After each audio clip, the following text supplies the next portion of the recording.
नमस्कार दोस्तों साथियों। चौधरी जी एजुकेशन पे आपका स्वागत है, अभिनंदन है। और आज इस वीडियो में हम आप लोगों के साथ गेहूं से संबंधित यानी कि वेट से रिलेटेड कुछ महत्वपूर्ण प्रश्नों पे चर्चा करेंगे। जो प्रश्न बार बार BC, ECE, ICAR, UP CATET और बीएचयू के बीएससी एग्रीकल्चर प्रवेश परीक्षा में पूछा जाता है। तो इस प्रश्न को आप एक बार जरूर देख लें ताकि बीएससी एग्रीकल्चर एंट्रेंस एग्जाम को क्रैक करने में आपको एक सहूलियत मिले। तो ये बहुत ही ज़्यादा इम्पोर्टेंट क्वेश्चन है। अगर आप इसको देख के जाते हैं तो मैं ये कंफर्म कहूँगा कि हर एक एग्जाम में गेहूँ एक ऐसा टॉपिक है जिससे बार बार पूछा जाता है और ये बहुत ही मेहनत के साथ ये नोट्स बनाया गया है। तो आप इसको देख लें एक बार ताकि आपको एग्जाम में बहुत ज़्यादा हेल्प मिल पाए। तो समय को नष्ट ना करते हुए वीडियो को शुरू करते हैं और आपसे एक रिक्वेस्ट करते हैं, अगर ये वीडियो आपको पसंद आए, वीडियो को आप पूरा देखिए, लास्ट तक देखिए। पसंद आए उसके बाद आप चैनल को सब्सक्राइब कीजिएगा और हम बार बार ऐसे ही वीडियो अपलोड करेंगे। तो सबसे पहले हम गेहूं की खेती के बारे में बात करते हैं। वीट या फिर गेहूं की खेती, वीट कल्टीवेशन या गेहूं की खेती। गेहूं का वानस्पतिक नाम यानी कि बोटनिकल नेम जो है वो ट्रिटिकम एस्टिवम है। फैमिली की बात करें, कुल की बात करें तो पोएसी या फिर उसी को हम ग्रेमिनी भी कहते हैं। गुणसूत्र की बात करें तो यहाँ पे आपका 42 है। ओरिजिन पैलेस, जिसको हम उत्पत्ति स्थान को इंग्लिश में हम ओरिजिन पैलेस बोलते हैं। तो गेहूं कहाँ से ओरिजिनेट हुआ, कहाँ से इसकी उत्पत्ति हुई, तो वो आप देख लें, दक्षिणी पश्चिमी एशिया यानी कि साउथ वेस्ट एशिया। गेहूं के अंदर प्रोटीन की मात्रा कितनी है, तो आप देख लें 12 से 15%। आपको कहीं भी फिलिंग द ब्लैंक्स में या फिर कहीं भी ऑब्जेक्टिव में ये पूछ देगा कि गेहूं के अंदर प्रोटीन की कितनी मात्रा है, तो वहाँ पे 13% भी आपको लिखा रहेगा तो आपको उसको क्लिक करना है। 14 भी लिखा रहेगा, 12 या 15 भी लिखा रहेगा तो आपको उसको क्लिक करना है।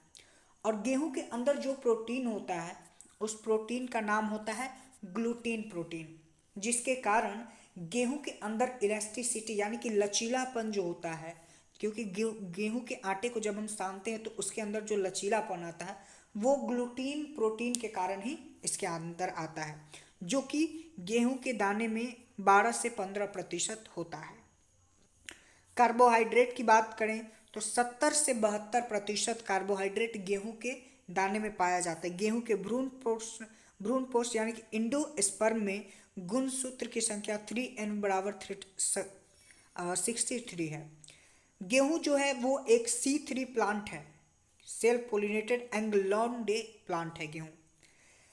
गेहूं का विश्व में शारीरिक क्षेत्रफल के दृष्टि से अगर देखा जाए तो शारीरिक क्षेत्रफल एवं उत्पादन की दृष्टि से देखा जाए तो चीन पहला है और सेकंड नंबर पे ये अपना जो है वो भारत है। गेहूं के विश्व में शारीरिक उत्पादकता वो है आपका ब्रिटेन यानी कि ब्रिटेन या फिर यूके यूनाइटेड किंगडम। गेहूं का भारत में गेहूं का शाब्दिक क्षेत्रफल एवं उत्पादन होता है उत्तर प्रदेश से। भारत में गेहूं की शाब्दिक उत्पादकता जो है वो पंजाब से। गेहूं का जो पुष्परम होता है, जो जिसको हम इंग्लिश में इन्फ्लोरेंस करते हैं, वो होता है आपका स्पाइकलेट। गेहूं का दाना क्या कहलाता है, कहीं पे आपसे पूछ दिया जाएगा कि गेहूं का जो दाना है उसको हम क्या कहते हैं, तो आप देख लें, इसको हम कर्नेल बोलते हैं। गेहूं के दाने या फल का प्रकार है कोरियोप्सिस। गेहूं में बौनेपन का कारण क्या है, न्यूरेंटेन। तो आपके मन में ये सवाल आएगा कि गेहूं के अंदर बौनेपन यानी कि ड्वार्फनेस का जो कैरेक्टर है वो किसके कारण आता है, तो वो न्यूरेंटेन के कारण आता है। इसके अंदर गेहूं के अंदर बौनेपन के कारण। तो न्यूरेंटेन क्या है, न्यूरेंटेन एक जीन है, जीन जो कि हर एक वेराइटी के अंदर या फिर ह्यूमन के अंदर, हर एक मानव के अंदर एक जीन होता है कैरेक्टर को जो शो करता है। तो गेहूं के अंदर बौनेपन का जो कैरेक्टर होता है उसको ये न्यूरेंटेन शो करता है। बहुत समय पहले, लगभग बहुत ज़्यादा दिन पहले, दशकों पहले, जो पहले गेहूं होता था, गेहूं का कल्टीवेशन होता था, जो प्लांट होता था वो बहुत लंबा होता था। तो एक वैज्ञानिक थे, उनका नाम मुझे याद है, नॉर्मन ई बोरलॉग, जिन्होंने सबसे पहली बार वीट वैरायटी जो ड्वार्फ वाला वीट वैरायटी है, ड्वार्फ छोटी बौनी जाति का जो वीट वैरायटी है उन्होंने वो बनाया, क्योंकि पहले बड़ा जो पौधा होता था, प्लांट होता था, जिसके कारण वो गिर जाता था या फिर उनके अंदर एक सिमिलरिटी नहीं आती थी, तो जिसके कारण छोटी एक जीन उसके अंदर डेवलप किया गया जिसका नाम नॉरिन 10 है, जो कि गेहूं के बौनेपन को ये शो करता है। गेहूं में सुपर गेहूं की अवधारणा, इस अवधारणा जो है वो इस नागराजम से है। गेहूं का कटाई सूचकांक प्रतिशत क्या है? 40 से 45%। गेहूं में सेलिंग प्रतिशत मात्रा क्या है? 60%। गेहूं की एक बाली में औसतन दानों की संख्या क्या होती है? ये बहुत ही ज़्यादा इंपॉर्टेंट क्वेश्चन है कि गेहूं के एक दाने में, यानी कि गेहूं का जो एक बाली होता है, जो एक स्पाइक होता है, उसके अंदर औसतन एक अनुमानित दानों की संख्या क्या होती है? तो 50 से 60। गेहूं की बाली में जिग जैक टेढ़ी मेढ़ी संरचना जो होता है, जैसे जिग जैक आप देखते होंगे, उसको हम रेचिस बोलते हैं। मैक्सिकन गेहूं में दाने एवं भूसे का अनुपात क्या होता है? 1:1.5। अंतरा शस्यन में गेहूं एवं सरसों के बीच लाइनों का अनुपात क्या होता है? 9:1। मैक्सिकन गेहूं का, जो कि मैक्सिकन गेहूं है जिसका कल्टीवेशन हम अभी कर रहे हैं, जिसके अंदर न्यूरेन 10 है, न्यूरेन 10 जीन है, जो कि ड्वार्फ वैरायटी को शो करता है, ड्वार्फ कैरेक्टर को शो करता है। तो उसका रंग क्या है? लाल। देसी गेहूं का रंग क्या है? अंबेर। गेहूं की प्रजातियां के बारे में अब हम बात करते हैं। कॉमन ब्रेड व्हीट, जिसको मैक्सिकन ड्वार्फ वैरायटी के नाम से भी या फिर मैक्सिकन ड्वार्फ व्हीट के बारे में भी नाम से भी जानते हैं, जिसके अंदर आप याद कर लें, बहुत ही ज़्यादा इंपॉर्टेंट क्वेश्चन है, जिसके अंदर न्यूरेन 10 ये जीन है, तो वो आपका कॉमन ब्रेड व्हीट जो अभी हम खाते हैं, जिसका हम रोटी बनाते हैं, वो मैक्सिकन ड्वार्फ व्हीट वैरायटी है। इंडियन ड्वार्फ व्हीट वैरायटी नहीं है, मैक्सिकन ड्वार्फ व्हीट वैरायटी, जो कि मैक्सिकन से अपने इंडिया में लाया गया था, इंट्रोड्यूस कराया गया था, उसको मैक्सिकन ड्वार्फ व्हीट वैरायटी कहते हैं, जिसका बोटनिकल नेम ट्रिटिकम एस्टिवम है। भारत में अगर बात करें कि मैक्सिकन व्हीट वैरायटी का कितने एरिया में, क्षेत्रफल में इसका कल्टीवेशन किया जाता है, तो वो 87% है। इसका प्रयोग की बात करें तो हम चपाती यानी कि रोटी बनाने में इसका उपयोग करते हैं। अगला जो है मर्कोनी या फिर ड्यूरम व्हीट, इसको हम बोलते हैं। इसका क्रोमोसोम नंबर 2n=28 है, जिसका बोटनिकल नेम ट्रिटिकम ड्यूरम है। अपने भारत में लगभग 12% क्षेत्रफल पे इसको हम उपजाते हैं, और इसका उपयोग हम सूजी, मैदा, सौम्या बनाने हेतु करते हैं। और उसके बाद इमेर व्हीट, ट्रिटिकम ड्यूरम, इसका इमेर व्हीट को हम क्लब व्हीट भी कहते हैं। इसका बोटनिकल नेम ट्रिटिकम डाइकोकम है। भारत में 1%, केवल 1% क्षेत्र पे इसका कल्टीवेशन किया जाता है, खेती किया जाता है। और इसका उपयोग हम उपमा बनाने के लिए करते हैं। और उसके बाद हम बता दें इंडियन ड्वार्फ व्हीट वैरायटी, इसमें बहुत ज़्यादा कन्फ्यूजन होता है, क्योंकि अपने भारत में तो Mexican wheat, Indian wheat variety का कल्टीवेशन नहीं हो रहा है, बहुत कम होता होगा, लेकिन मैक्सिकन व्हीट वैरायटी जो कि मैक्सिको से लाया गया था, जो कि बौनी प्रजाति है, उसका कल्टीवेशन, उसका खेती अपने भारत में कराया जाता है, क्योंकि इंडियन ड्वार्फ वैरायटी का कल्टीवेशन यहाँ नहीं कराया जाता है। तो कभी भी आपसे पूछा जाए कि ट्रिटिकम एस्टिवम जो है वो किसका ये वैरायटी है, तो वहाँ पे अगर इंडियन ड्वार्फ वैरायटी हो और मैक्सिकन ड्वार्फ वैरायटी हो, तो आपको मैक्सिकन ड्वार्फ वैरायटी करना है। इंडियन ड्वार्फ वैरायटी का जो बोटनिकल नेम है वो ट्रिटिकम एस्फोरोकोकम है, तो ये आपको ध्यान में देना है। उसके बाद क्लाइमेट की बात करें, यानी कि जलवायु की, तो ठंडी एवं नल जलवायु इसकी वानस्पतिक वृद्धि हेतु मतलब ऑप्टिमम है, सही है। गर्म एवं शुष्क जलवायु, इनको जब दाना पकता है, जब गेहूं का दाना पकता है, उस वक्त गर्म एवं शुष्क जलवायु इनको चाहिए। बौनी की गहराई 5 सेंटीमीटर होनी चाहिए। बौनी ड्वार्फ व्हीट वैरायटी की जो डिप्थ होती है वो 5 सेंटीमीटर होनी चाहिए। प्रजातियां की बात करें, संकर प्रजातियां, संकर को ही हम हाइब्रिड वैरायटी बोलते हैं, तो हाइपोरेक्स 007 उत्परिवर्तित प्रजाति जो सरबती सोनारा, पुलरमा रोजा। सिंगल जीन वैरायटी, एक जीनी प्रजाति, 5 से 6 सेंटीमीटर पर इसकी बुआई करना चाहिए। लरमा रोजा 64 गिरिजा, सोनालिका, करनाल बंट। सोनालिका जो वीट वैरायटी है, आपसे ये पूछा जाएगा कि सोनालिका जो वीट वैरायटी है वो करनाल बंट के प्रति ये अवरोधी है, करनाल बंट के प्रति ये रेसिस्टेंस है। करनाल बंट इसके अंदर बहुत कम मात्रा में या फिर नहीं लगता है। डबल जीन वैरायटी कल्याण सोना, अर्जुन प्रताप ये वैरायटी है। ट्रिपल जीन वैरायटी में संगम, लाल बादशाह, हीरा मोती, जवाहर। अन्य प्रजातियां सुजाता, कुंदन, मेघदूत, पूसा गोल्ड, पूसा अमूल्य। और सीएसए कानपुर द्वारा विकसित की गई वैरायटी का नाम शताब्दी, अटल, हलना, न्यू शेकर। उसके बाद फिर एक बहुत ही ज़्यादा इंपॉर्टेंट क्वेश्चन ये आ गया, सर्वाधिक प्रोटीन वाला प्रजाति कौन सा है? मालवीय, जिसमें 15% प्रोटीन पाया जाता है। तो आपसे ये भी पूछा जा सकता है कि कौन सा ऐसा व्हीट का वैरायटी है जिसमें सर्वाधिक प्रोटीन भी यहाँ पे हो सकता है। प्रोटीन के जगह पे आपको ग्लूटीन भी लिख दिया जा सकता है, क्योंकि गेहूं के अंदर जो प्रोटीन है उसका नाम ग्लूटीन होता है। तो ध्यान दें कि सबसे ज़्यादा ग्लूटीन वाला या प्रोटीन वाला जो प्रजाति है गेहूं का वो मालवीय है। शैलजा हिमाचल प्रदेश के लिए उपयुक्त है। C304 चपाती बनाने के लिए हुए। आधारीय तापमान, तापमान यानी कि ये टेम्परेचर की बात करें तो आधारीय तापमान 5 डिग्री सेंटीग्रेड है। औसतन ऑप्टिमम जो रेंज है इसका वो 20 से 25 डिग्री सेंटीग्रेड है। बुआई का समय का बात करें तो फर्स्ट फॉरनाइट ऑफ नवंबर, नवंबर का प्रथम सप्ताह में इसको हमको बो देना चाहिए।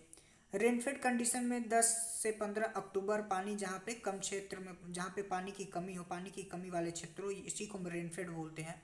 तो यहाँ 10 से 15 अक्टूबर में बो देना चाहिए।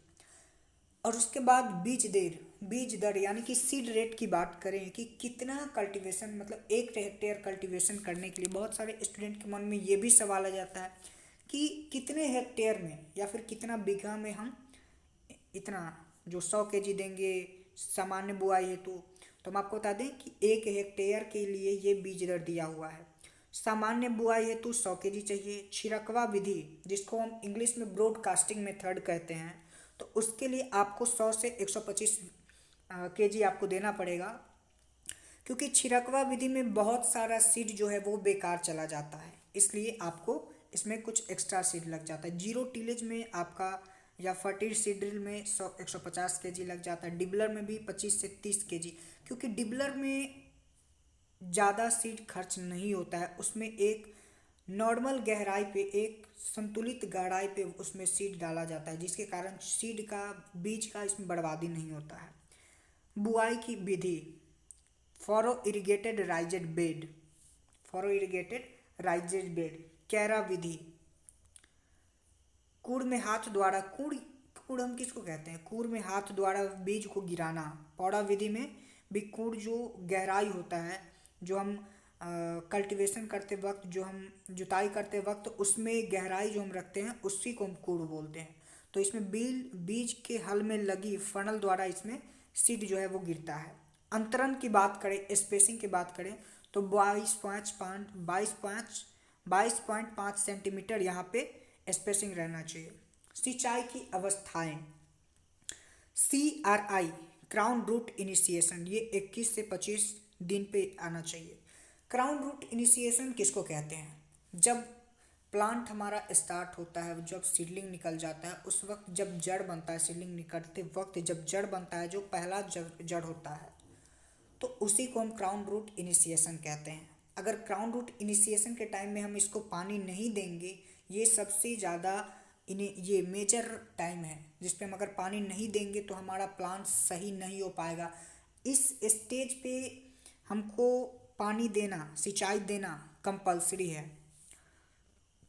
CR टर्म जो है वो डॉक्टर RBL भारद्वाज जी ने दी थी। उसके बाद टिलरिंग स्टेज पे भी पानी दे सकते हैं, कल्ले निकलते समय। लेट ज्वाइंटिंग में भी गांठ बनते समय 60 से 65 दिन पे पानी दे सकते हैं। पुष्पा अवस्था, फ्लावरिंग या बूटिंग स्टेज पे भी हम पानी दे सकते हैं, देना है हमको, दे सकते नहीं सॉरी, 80 से 85 दिन पे। मिल्की स्टेज, दुग्धावस्था पे 100 से 105 दिन पे भी पानी देना है।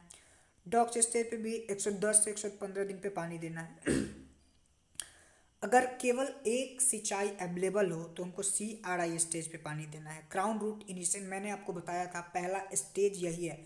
अगर हम पहले स्टेज पे पानी नहीं देते हैं तो प्लांट हमारा दूसरे स्टेज के लिए सूटेबल नहीं हो पाएगा, दूसरे स्टेज तक सही से उसका वृद्धि नहीं हो पाएगा। इसलिए हमको, अगर मेरे पास एक ही पानी हो, एक ही सिंचाई उपलब्ध हो, तो हम CRI crown root initiation stage पे ही पानी देंगे। अगर दो सिंचाई उपलब्ध हो तो एक क्राउन रूट इनिशिएशन पे दे देंगे और दूसरा फ्लावरिंग स्टेज पे दे देंगे, क्योंकि फ्लावरिंग अच्छा हो जाएगा। अगर हम फर्टिलाइजर उर्वरक की बात करें तो यहाँ पे NPK का रेशियो यहाँ पे दिया हुआ है। N 150 kg या 120 kg, P 80 या 60 kg, K 60 या 40 kg। खरपतवार नियंत्रण के बारे में भी हम बात कर लें।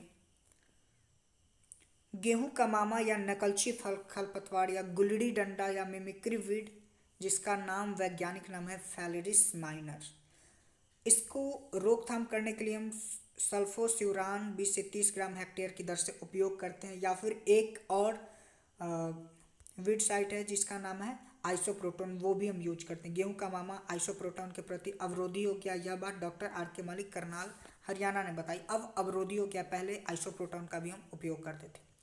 गेहूं का मामा का टेस्ट वेट 2 ग्राम है, गेहूं का टेस्ट वेट 40 ग्राम है। रोग डिजीज, पीली गेरू रोग, इसे स्ट्रिप रस्ट भी कहते हैं। क्रसल ऑर्गेनिज्म, पुनिका स्टेरिफोरएक्सिमस। भूरा गेरू रोग, इसको लीफ रस्ट भी कहते हैं। पुनिका रोवेंडिटा, इसका ये नाम है। काली गेरू, इसमें स्टीम रस्ट भी कहते हैं। किलर डिजीज, ये किलर डिजीज ऑफ वीट है। पुनिका ग्रामिनिक्स ऑफ स्पीशीज ट्रिटिकाई। Karnal bunt, cancer of wheat, इसको कैंसर ऑफ वीट कहते हैं, कवक द्वारा होता है। इसमें यह सबसे पहले 1931 में करनाल हरियाणा में पाया गया था, डॉक्टर मिश्रा ने सर्वप्रथम देखा। कंडुआ रोग, जिसको लूज सुमू कहते हैं, जो कि कवक द्वारा फैलता है, जिसका विजिटो न्यूटो और ट्रिटिकाई।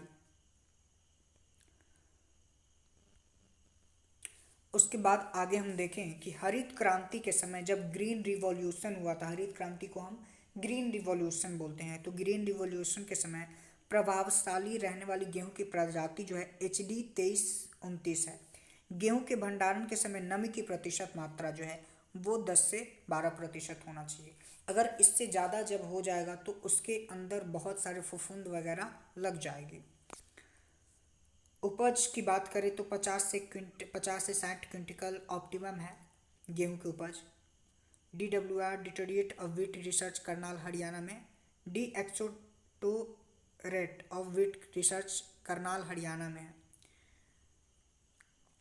IIWBR Indian institute of wheat and barley research, जो भी करनाल हरियाणा में है। तो गेहूं से संबंधित हर एक इम्पोर्टेंट क्वेश्चन को इस वीडियो में टच किया गया है। उम्मीद करते हैं कि ये वीडियो आपको पसंद आया होगा। आप अपने दोस्तों में, आपके जो भी लोग आपसे संपर्क में होंगे उनको आप शेयर करेंगे और चैनल को सब्सक्राइब भी कर लेंगे, ताकि गेहूं से संबंधित आगे हम कोई भी वीडियो डालें तो उसका नोटिफिकेशन आप लोगों तक पहुंच जाए। धन्यवाद, थैंक्स फॉर वॉचिंग।